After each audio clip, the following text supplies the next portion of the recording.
Que la paix et le salut du Seigneur soient sur le sceau des prophètes, sa famille et ses compagnons. Je m'adresse mon propos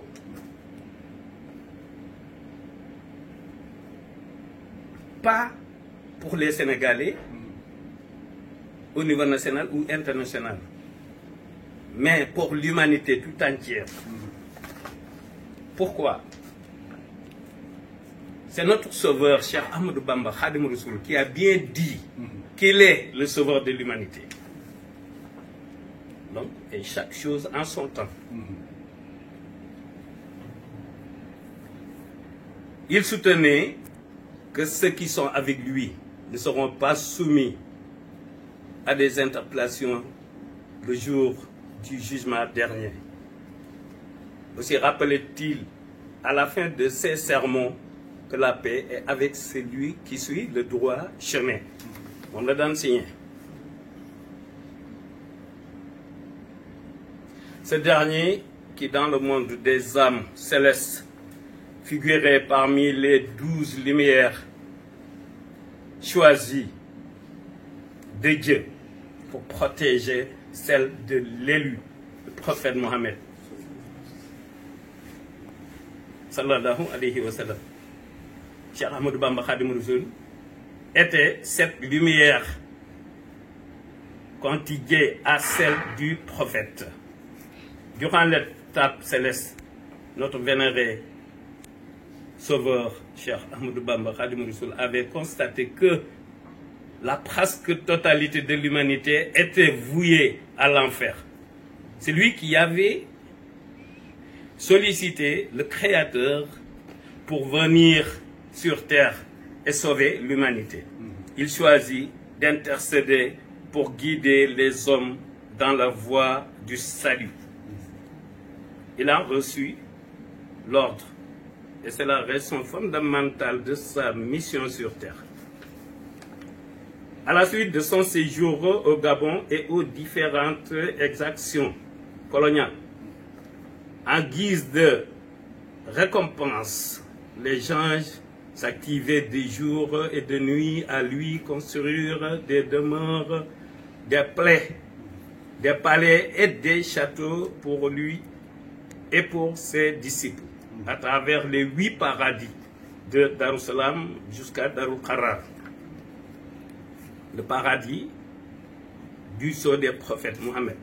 alayhi salatu wa salam. Il reçut maintes fois à Diourbel et dans d'autres cités les visites récurrentes de l'ange Gabriel, qui venait lui transmettre des messages célestes. Ce dernier, durant une de ses dernières visites au Cheikhoul Khadim, la supplie vivement d'aller avec lui pour une inspection des chantiers célestes. Cheikh Ahmadou Bamba rétorqua qu'il avait des enseignements ne lui permettant pas de quitter les lieux. Finalement, l'ange Gabriel lui a proposé de rester lui-même dans la concession, pour l'attendre, afin qu'il puisse faire le voyage céleste et s'inquérir des réalisations en cours. Les disciples ayant remarqué quelqu'un de blanc vêtu ont pensé que c'était le Cheikh Ahmadou Bamba Khadim Rassoul en personne, tandis que c'était bien l'ange Gabriel en visite dans la concession. Maanaam Jibril saa yi ñu ko liggéeyalee ay palais wala ay château ci àjjana bu mën a doon, l'ange Gabriel day ñëw ci moom ni ko sa borom nee na ngay ñëw visiter liggéey bi ñu la liggéeyal fii. La dernière fois ku tedd ki ni ko duma mën a dem ni ko dama la fii xaar, sol yu weexam tàll ci kër gi ku romb seen ku sol lu weex nga defee ne moom te fekk na dem na visiter ji. Loolu nag yomb naa gëm. Ku gëm demuk yonent bi ca yàlla rek. Ku ko gëm rek da ngay daal di mën a gëm loolu. Li ma doon wax léegi faw ma am loo xam ne lii pour tubaab yi la li may wax. Usbu an yan dimanche bu nekk la war a doon. Kara hebdo la tudd. Kara hebdomadaire Kara usbu'iyan la tudd ngeen am chance ma njëkk koo defi fii waaw kon loolu leneen la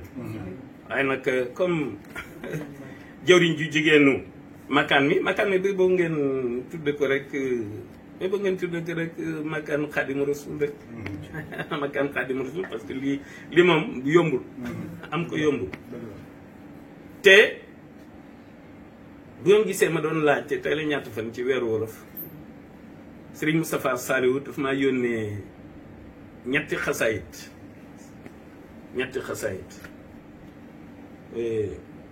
moo tax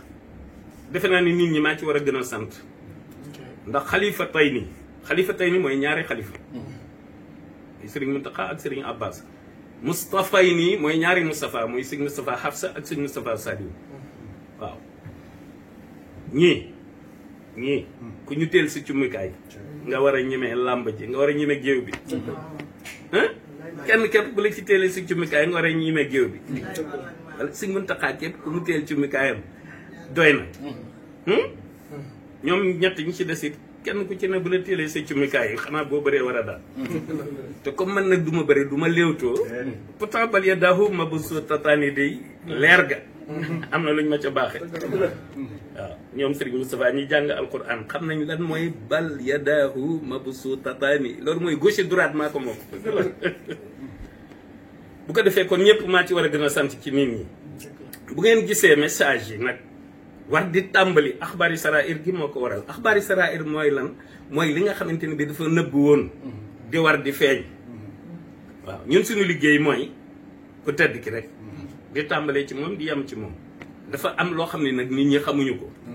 ñu bëgg di leen ko xamal bu dee waa réew mi bu dee waa bitim réew moom lii ma wax ci nasaraan yi léegi laa leen di baaxee te ku tedd ki nee na nasaraan yi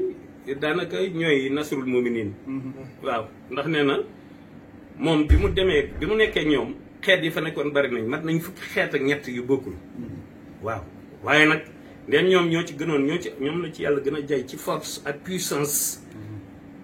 daw ñu ko tere julli daw ñu ko tere jaamu yàlla am waaw loolu la wax ak mag ñi mais am na lu jara roy ci ñoom dañoo matinal ba noppi te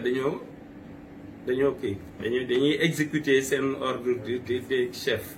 seen chef suprême yi waaw bu ngeen gisee may geetaroo nii nag ñoom tubaab yi nekkoon na moom seeni chef suprême dañ daan geetaru di takki gant di yor kaan waaw di joxe ay directive loolu nag ma bëgg woon waa jamono nii loolu da nga war a geetaru ba noppi naan jërëjëf Serigne Touba. loolu moo tax li ma ciy baaxee nag